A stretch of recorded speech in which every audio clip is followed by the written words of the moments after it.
Hi. This is a quite dense video,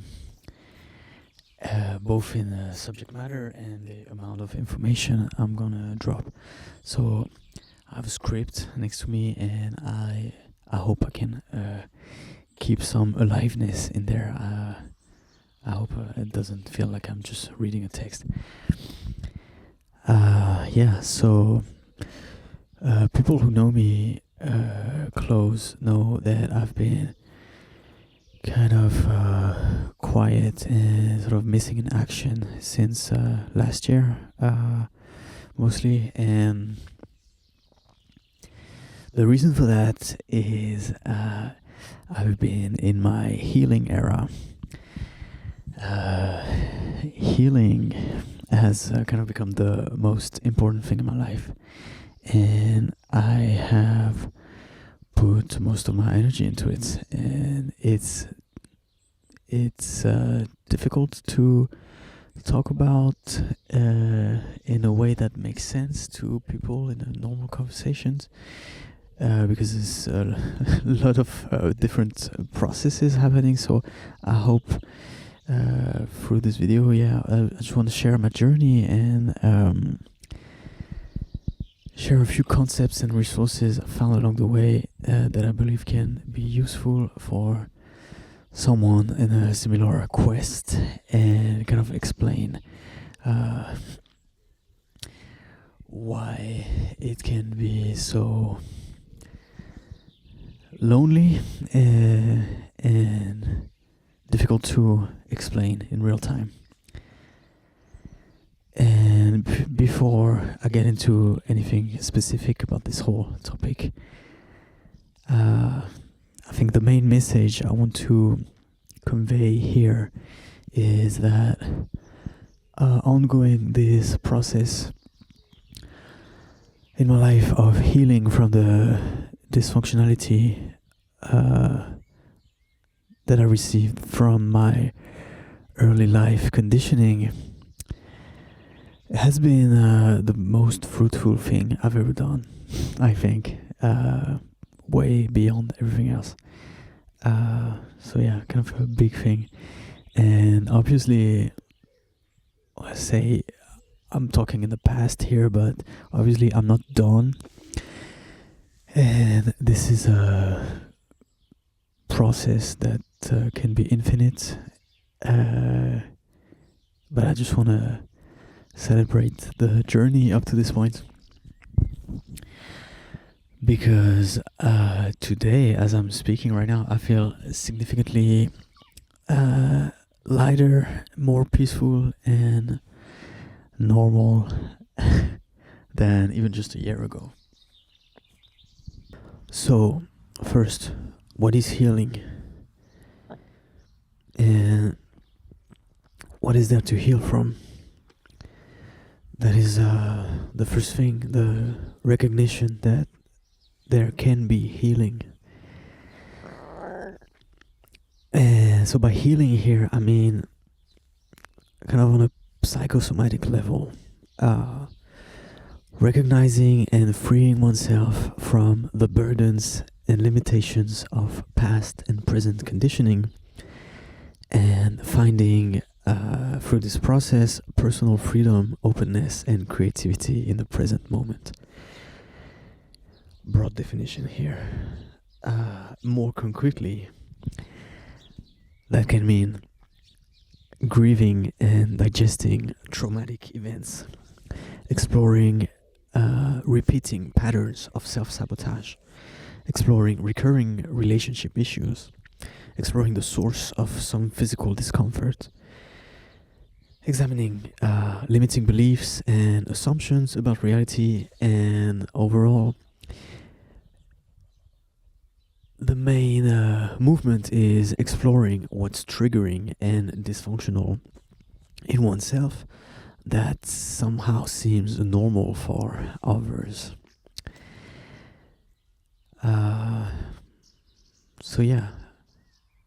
So for me, it had been a while that I had been feeling that the mental program I was in just didn't really work no more for me. And my sense of reality started feeling constricting, and gradually I started looking within. And the way the door opened for me was because I started hitting walls in my present reality. I hit some hard concrete walls that were coming from the limitations of my conditioning that I was unaware of. And until after hitting so many walls, at some point my self-narrative was forcefully cracked open by reality.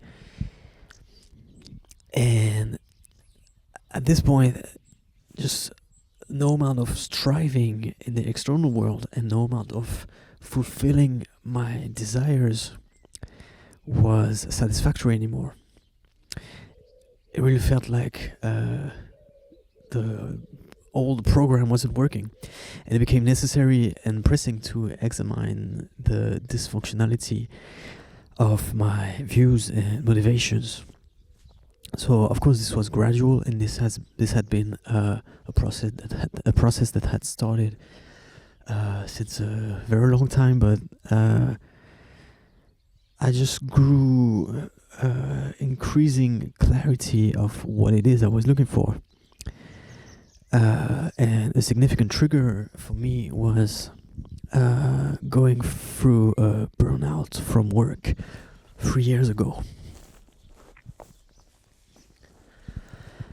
And so from there, progressively, I came to slowly, painstakingly reassess what I had been doing in my life, and took a deeper look at how I am engaging with reality at large.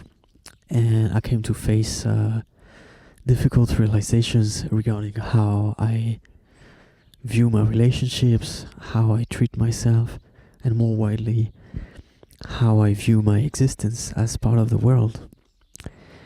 My sort of life purpose in that sense, and who does it serve? And along all this, the bitter realization that I keep repeating the same mistakes, reenacting the same situations, and that I keep sabotaging myself. This phenomenon was coined by Freud as repetition compulsion, which is how our nervous system actually wants to solve the conflicts inside, and keeps sort of creating the and harvesting the situations that can resolve the conflicts. But if we don't respond and switch the pattern in the right way, the situation just keeps on repeating. There's all these kind of surprises on the path and understandings, which is fun. So in my early 20s, I was all about self-improvement, and it worked for a while, and on some levels it helped me improve. But then, because I was hitting all these walls in my late 20s, it became necessary to dig deeper and pay attention to the entirety of my psychic environment, which meant also acknowledging my unconscious limitations.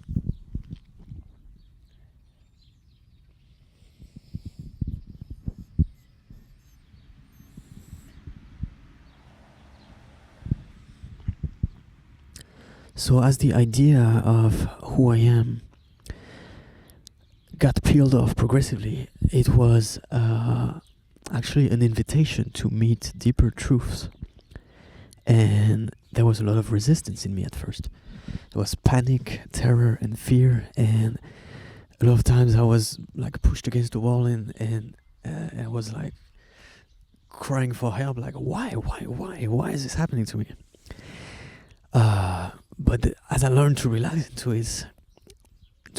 into it, I started seeing with more clarity, and the resistance itself is the North Star to uncover what is blocked within. And every experience that doesn't flow or that feels separate is actually an opportunity to find more freedom for oneself.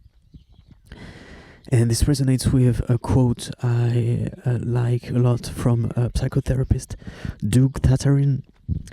He says, any intense interpersonal encounter that isn't fully experienced and expressed will become part of your sense of self or worldview instead of something that happened to you.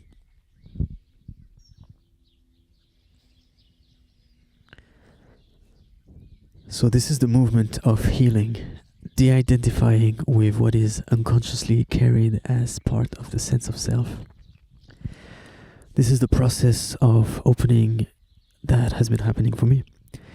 And this led me to give a closer look at my early life conditioning, because this is the template for everything related to self-definition and relationships. So looking in this direction, I came to realize that I come from a heritage of anxiety. My upbringing is a story of anxious people, notably anxious men who were doing the most to control the reality and the people around them as a way to manage their anxiety, deep anxiety. And given what I'm about to explain about the abuse that resulted from this culture, I'm lucky to have enough perspective by now to relativize and understand that this is all just conditions, and I can say that anyone in my story is fundamentally evil, and it's just a chain of people with complex life experiences who dealt with it in whatever way they managed to with the resources they had. And I feel kind of blessed to be here right now and do this work in depth that is kind of unprecedented in my lineage.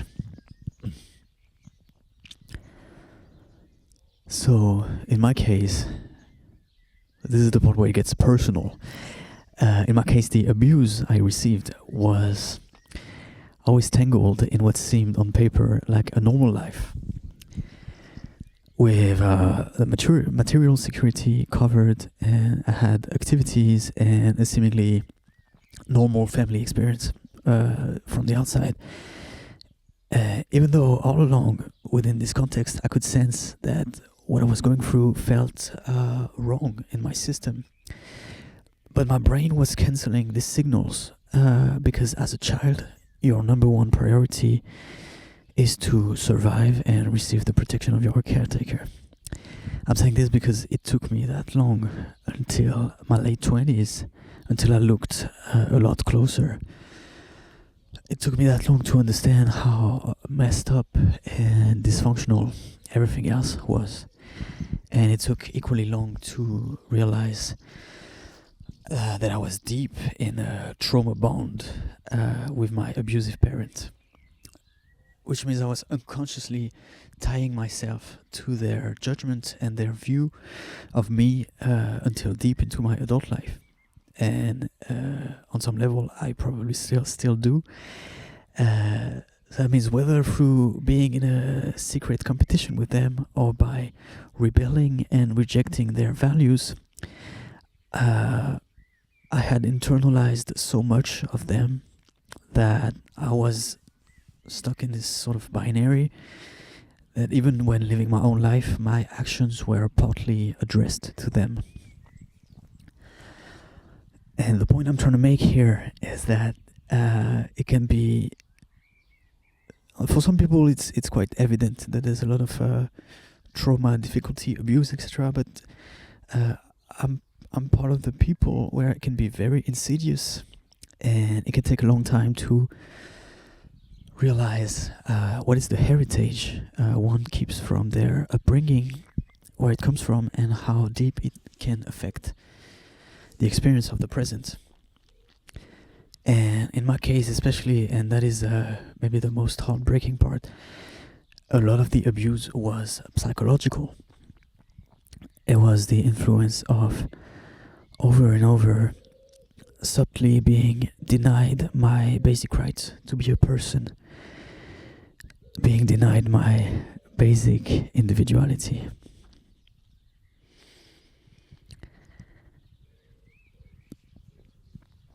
And so,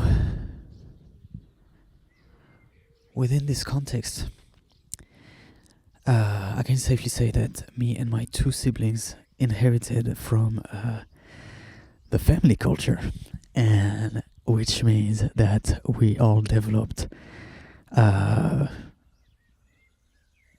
some heavy anxiety, but bigger than that, on a bigger scale, we developed some strand of what is called cptsd, which means complex post-traumatic stress disorder. This is a condition which happens when repeated traumatic experiences of abuse and abandonment freeze into the body and mind in the form of various coping mechanisms, which in my case has been manifested in the following ways. I think this is really the juicy part, where I hope it can bring some recognition for the people who experience similar things but haven't put a name to it. Harsh and relentless inner critic, a deep sense of shame, hypervigilance, feeling like I'm constantly in danger, attention disorder, shifting between extremes from scatteredness to hyperfocus, perfectionism, constant self-monitoring for any mistake I make and for how I appear to people,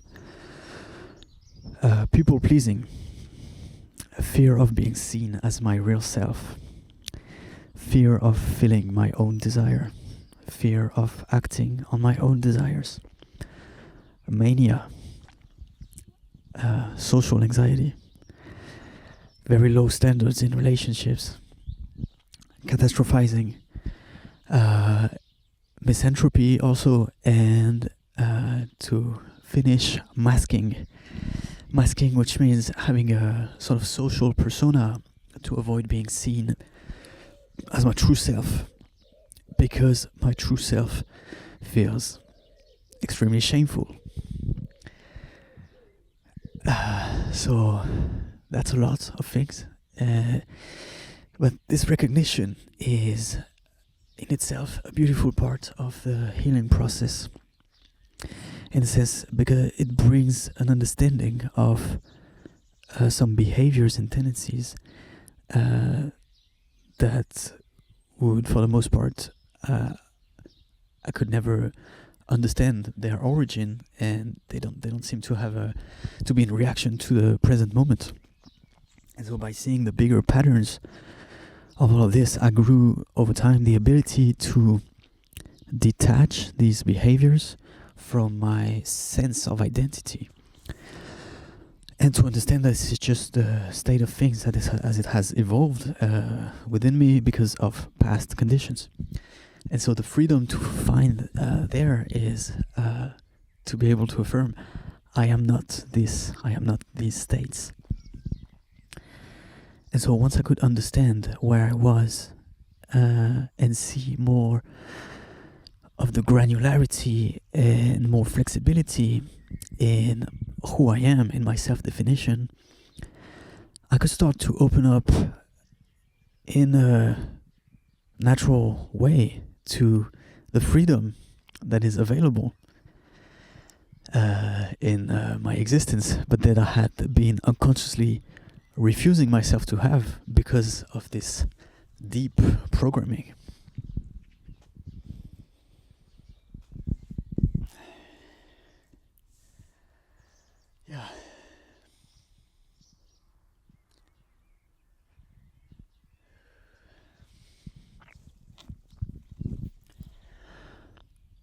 So from there, now that we've gone past the trauma dump part, from there, the healing process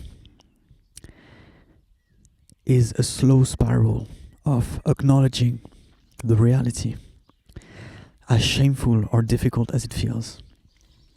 Acknowledging the reality of difficult, traumatic past experiences, and the reality of how dysfunctional and difficult can the experience of the present moment can be. And this acknowledgement then frees space to engage with what is more real, beyond the unconscious narratives that I've been holding on to. So this is the healing process, basically. Just meeting reality as it is. And for example, as part of this process, last summer I wrote down this sentence: I accept I was wrong about pretty much everything I've ever believed to be good for my well-being. It is a bit, which was a bit hard to take in. This is the kind of truth nuke that can emerge in the healing process. It can be quite disgusting and hard to face. But as a whole, this part of the process could be summed up as grieving. Really, that's the whole thing. Grieving because the past programming remains because of emotions that are stuck in the body, and these emotions that were not safe to be felt in the early life environment. And these emotions inform what the brain predicts can happen in the present. And that's why by grieving them, then we can find freedom. An example in my experience with specifically anger.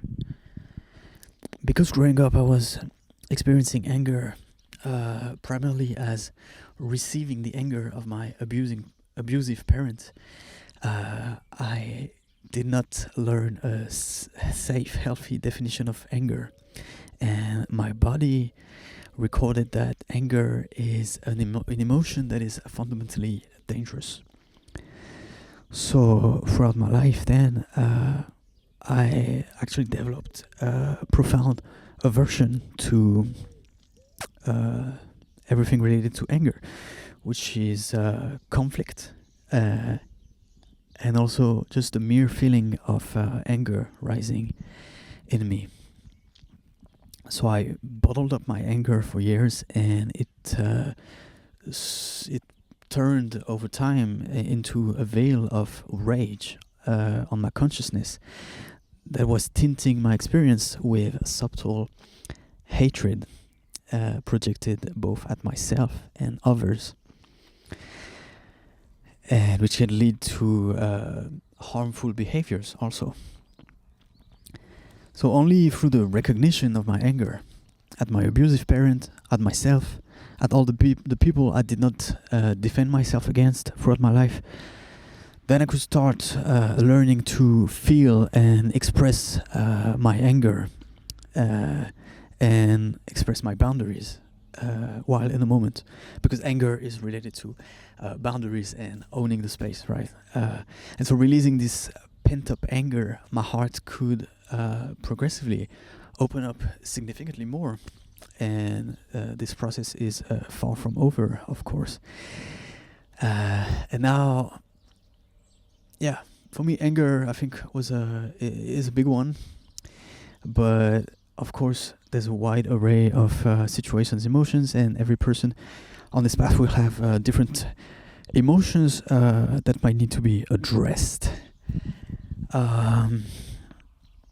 In practice, for me, I found that it seems the subtler emotions, eventually they merge into sort of core emotions. In my case, all the deep breakthroughs I've had, they've always happened either through anger, sadness, or fear. So in this process of release, I think it's important to know the ego doesn't want to release the old emotion. The ego wants to cling to what it knows. And so there will be a lot of resistance, and it takes time and loving, sustained attention to convince the brain to welcome and feel the emotion that used to be dangerous, that used to be unwelcome. And in my case, my entire life I have been paralyzed by harmful self-beliefs, like feeling that I fundamentally don't belong and that I am not enough. And in hindsight, these beliefs were so persistent because of my inability to meet them at their core as the difficult emotions underneath that they actually are. So this simplifies a lot of the what can seem like psychological corridors and dead ends. It's all very somatic. It's all very, everything is in the body keeps the score type shit. So in the releasing process, a few times it felt like by feeling core emotions, I was driving myself permanently crazy. That's how the ego tries to maintain control over the situation. The ego is capable of making you feel like your whole reality is shattering, and in a way it is. But there is, on the other side, there's always more freedom.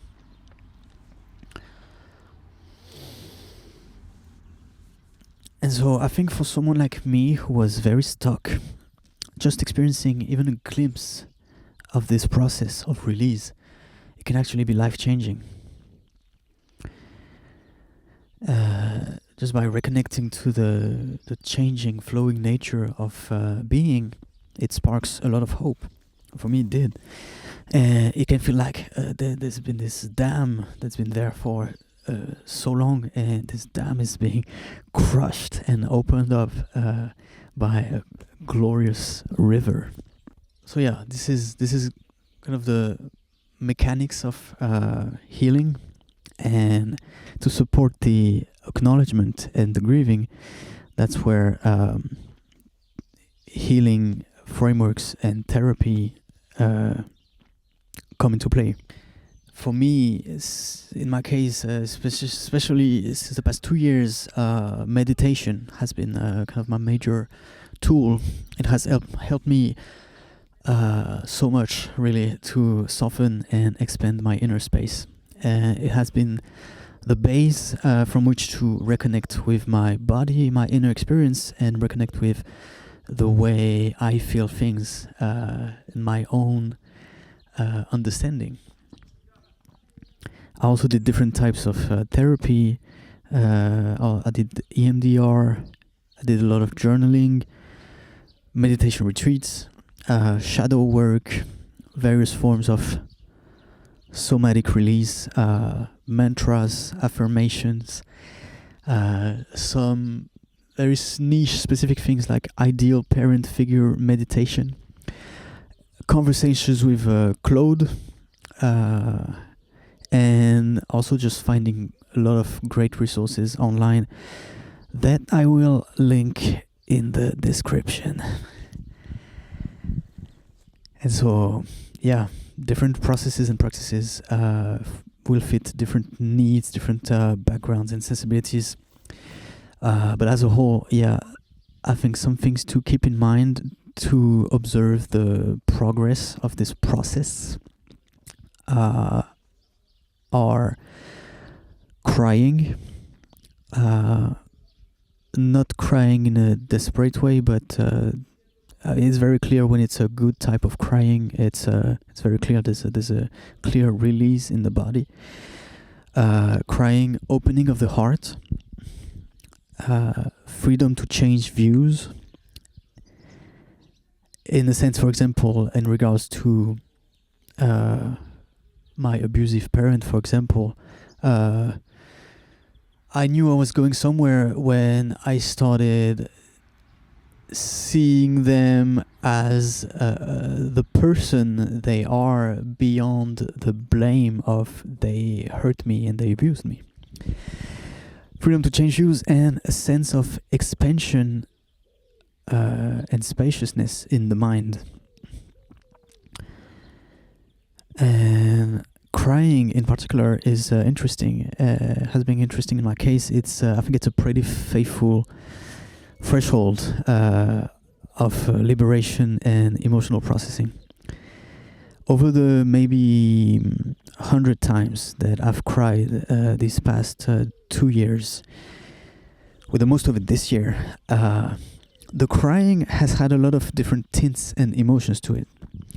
Sometimes it came from rage, sometimes from deep sadness, sometimes from feeling pushed to the edge, sometimes from bliss and gratitude, or from a sudden opening of my heart, and sometimes just grieving in real time a part of me that I found was already dead.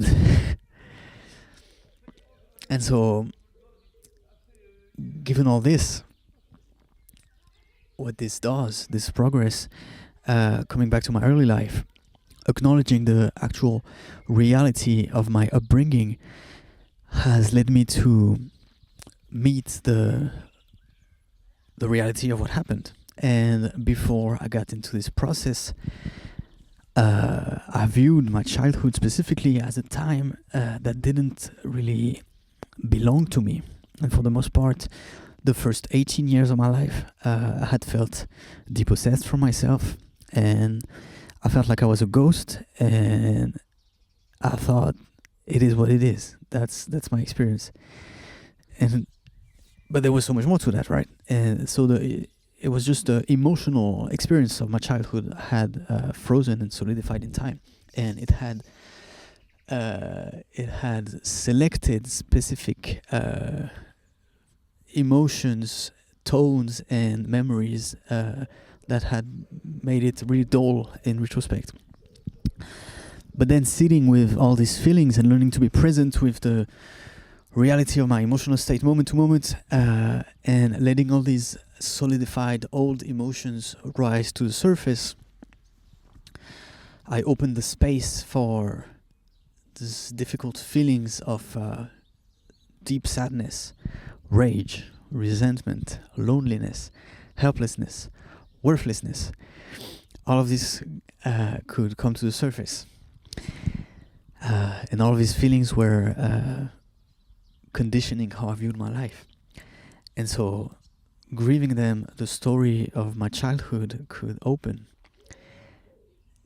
And I could acknowledge I did feel like that, but it was not okay. And free from this solidified, restricted narrative of my own life, the happier moments from my childhood could also rose back to memory.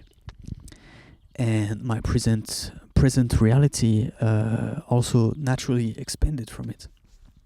And so in parallel to this whole process of grieving supported by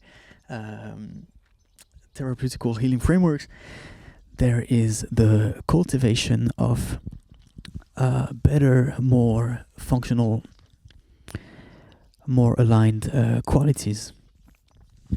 What changed the paradigm the most for me was by upgrading my definition of what is self-love for me. By redefining the baseline of love, respect, and attention that I feel is necessary for me to function, and just being realistic about that and honoring it. This has been kind of the core of rebuilding something. And this led me to redefine my values and my habits and the way I handle myself and the way I speak to myself, to cut off habits and relationships that were not respectful of my basic right to be loved as a person.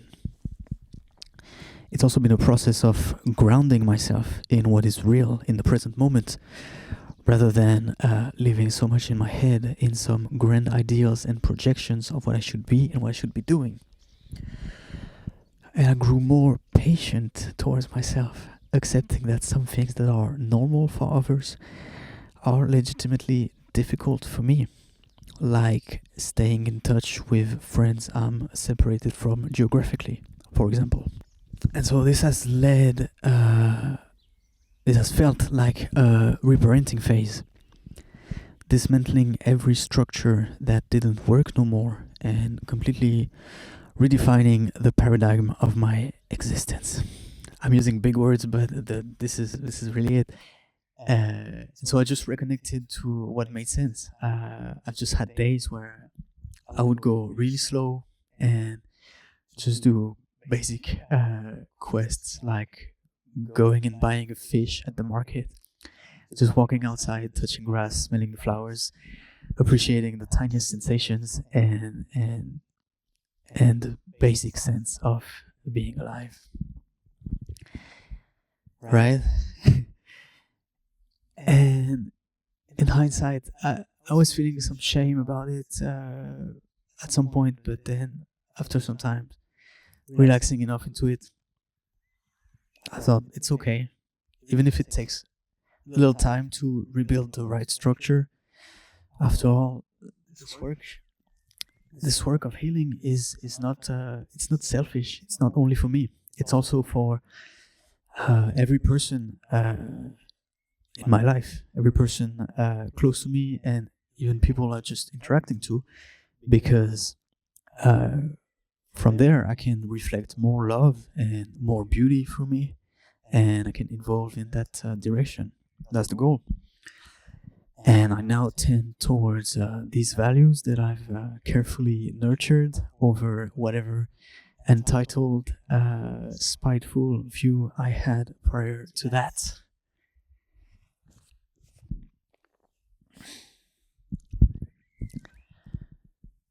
And so, doing all this, it's one thing that's amazing is I got to experience how the mind and the body are naturally inclined to release what blocks, what is blocked within.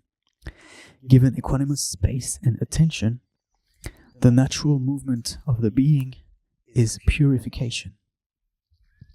This is kind of the natural laws of the universe. I think it's beautiful, and somehow I had to go through a 10-day silent meditation retreat to hear about this for the first time, right? It's crazy. This might be the key insight about this whole process. Is with enough relaxation in the being, there's a natural movement of purification. Let's appreciate this reality. These are facts right here. These are facts. This is empirical experience. So now, given all this, I'm about to turn 30 this summer, and I can say I'm really grateful that I'm out of this fog, of this really dark reality I was in. I'm smiling as I'm talking about it, but it's just, the inner experience of my life was just so dark. It was crazy. And along the process, I realized that a lot of people around me were just, this whole time, they were experiencing life in a way that was easier than the way I was experiencing it. I realized they had way less friction. They felt way more connected to other people. They felt way more attuned to their authentic desire.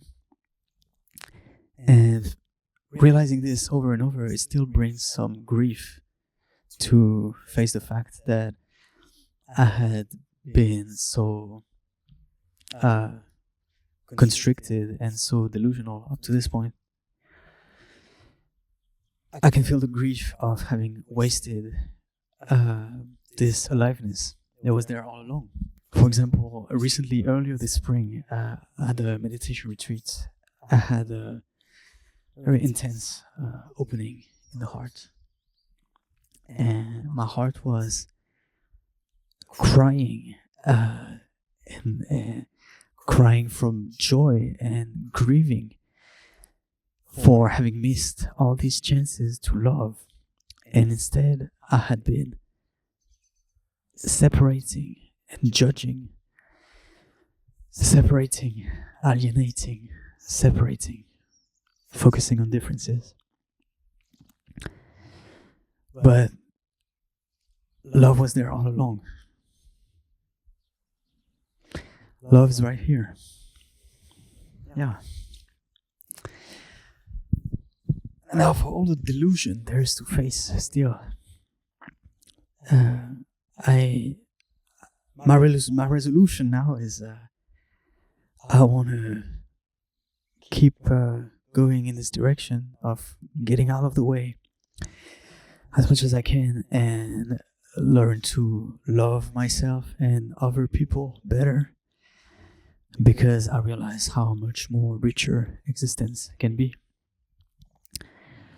That's something I'm willing to try.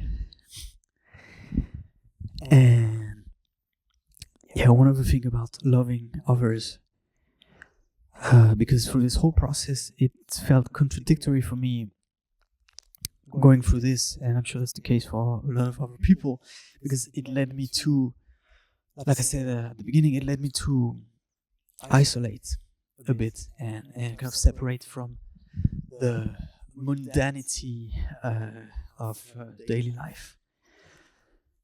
At first, doing all of this, it was awakening in me feelings of being egotistic. It made me feel like I'm abandoning the world.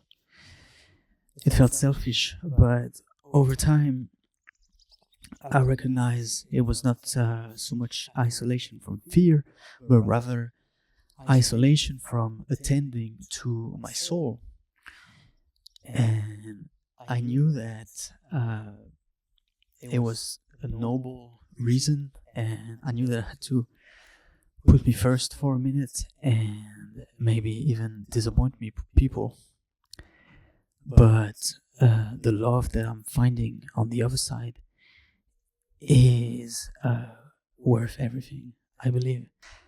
And I now know that the goal of this whole thing is not to become a monk, not to become a sort of fortress of myself, but it is to actually exist with everyone else and just live life and try to love better and more intensely. Right. So yeah, that's my healing story. Up to this point, at least.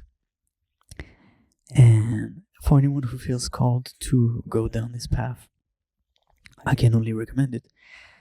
I think that's the best thing you can do in this life if you feel called to it. It's so beautiful and it's so worth it. And when looking inside and finding self-acceptance, even very difficult external life conditions can get soothed. It is some sort of magic, and I believe we don't have to suffer all our life long from the conditions we were born into. And we can move from a place of love, ideally. And I just wanted to share this to confirm one more time that it's possible and it's right here. And if anyone feels called to do that, you can do it. Do not be discouraged.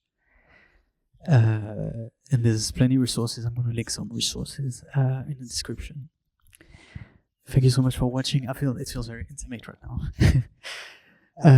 Thank you for watching, and I wish you all a beautiful journey.